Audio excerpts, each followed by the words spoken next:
Olá, meus amores, tudo bem com vocês? Bom, eu sou a professora Thaís, professora de Biologia da Escola Professor Antônio Leite. E hoje, especialmente, eu venho trazer um videozinho para as turmas de 7º ano. Então, lá no 7º ano, a gente está vendo o processo, a gente está estudando, na verdade, os seres vivos, especialmente os animais. Então, a gente está trabalhando com o reino animália.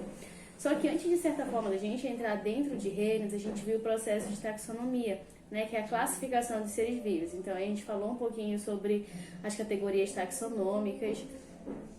E aí, em uma das aulas também, a gente comentou sobre o processo de nomenclatura binomial. E hoje eu vim trazer para vocês essa questão de algumas regras, né, que a gente utiliza nesses nomes científicos, para que se deem esses nomes científicos. E é sobre isso que a gente vai falar hoje. Então, vamos para a aula. Essa nomenclatura binomial.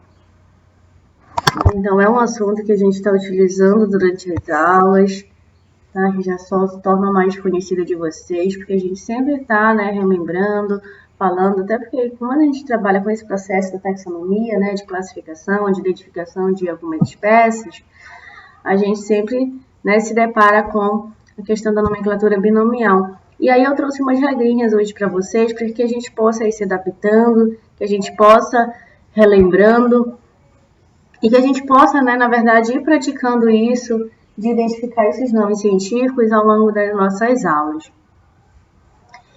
Então, aí a regrinha mais básica que a gente tem, né, e de certa forma, uma das mais importantes, que é a forma mais simples de identificar esse nome científico, né? Então, aí a gente viu que esse nome, ele é binomial, tá? Então, ele é dotado de dois nomes.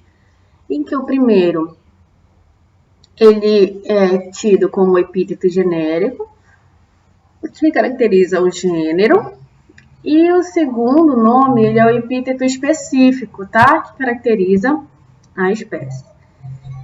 Lembrando que o nome genérico, ele precisa vir com a inicial maiúscula, e já o nome específico com a inicial minúscula.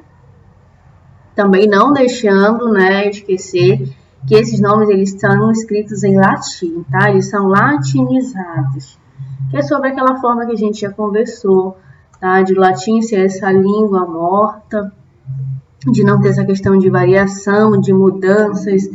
Então, por isso, foi a língua escolhida para desencadear esse padrão no meio científico.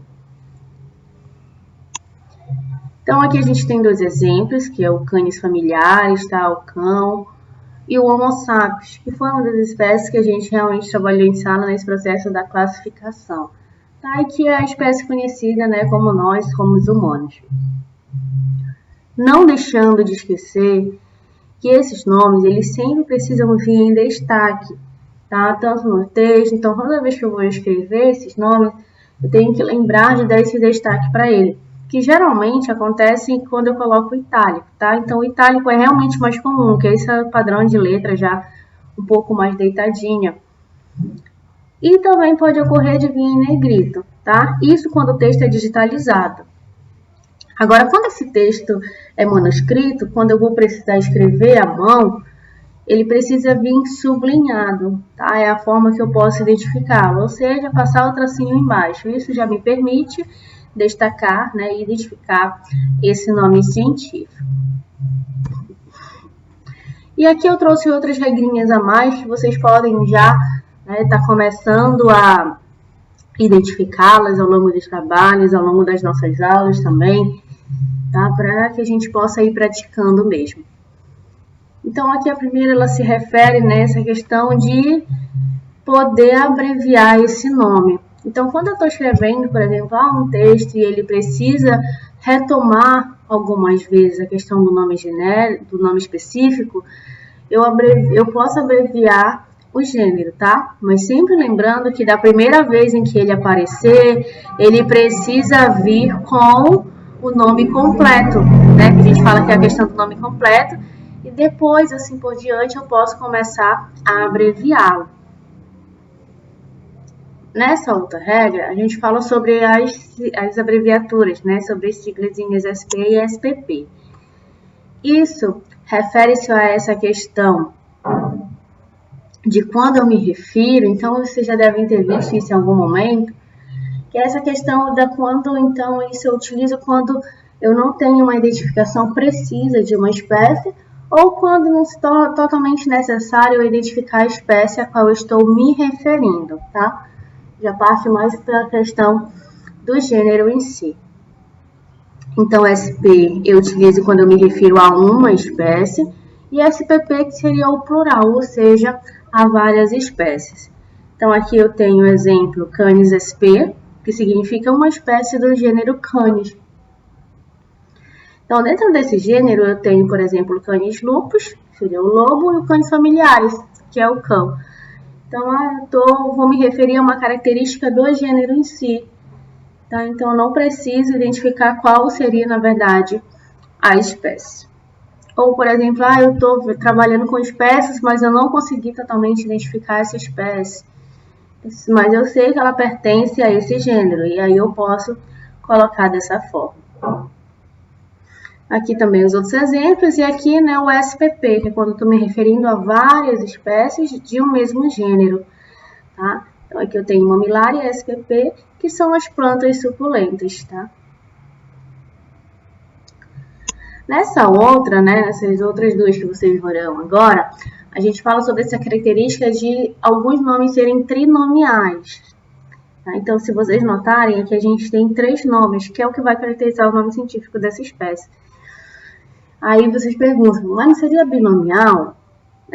Só que em alguns fatores acontece de ver como uma categoria taxonômica a mais. Tá? E aí a necessidade de se colocar um nome a mais. Isso é mais comum na questão do subespécie e subgênero, que é as regrinhas que eu coloquei para vocês. Então, como é que eu consigo identificar isso, que isso é uma subespécie, que é um subgênero, tá?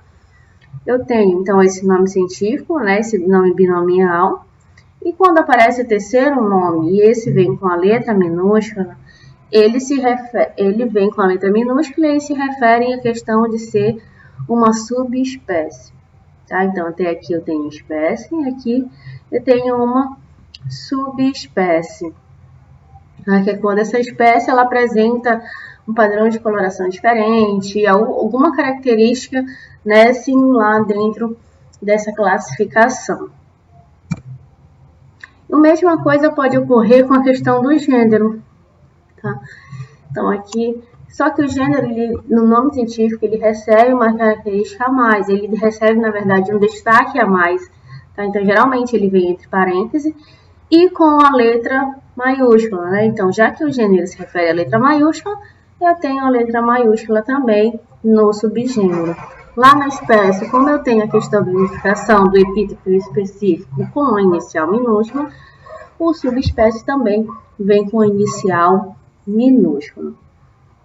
Outro padrão importante é a questão das famílias terem uma terminação, né, comum a todas, que é a questão do ID, tá? Que é essa questão aqui. Então, todas as famílias, quando eu tenho, por exemplo, um conjunto lá das categorias taxonômicas, como é que eu consigo identificar que aquilo é a família? Né? Então, todas as famílias, elas terminam com essa, né, com essa siglazinha aqui, que é o ID. Então, por exemplo, do Canis pertence à família Canidae. O homem pertence à família Hominidae. Tá? Então, eu vejo a terminação ID, eu já sei que isso se refere à família. Essa característica, né, essa terminação, ela serve para os animais.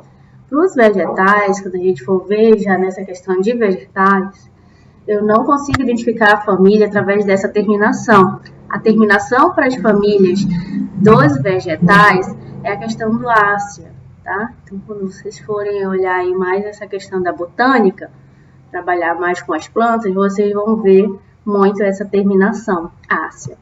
Então, por exemplo, das palmeiras, do coqueiro, palmácea, da família do alho, da cebola, né, que é a liliácea, da roseira, rosácea, e assim por diante, tá bom?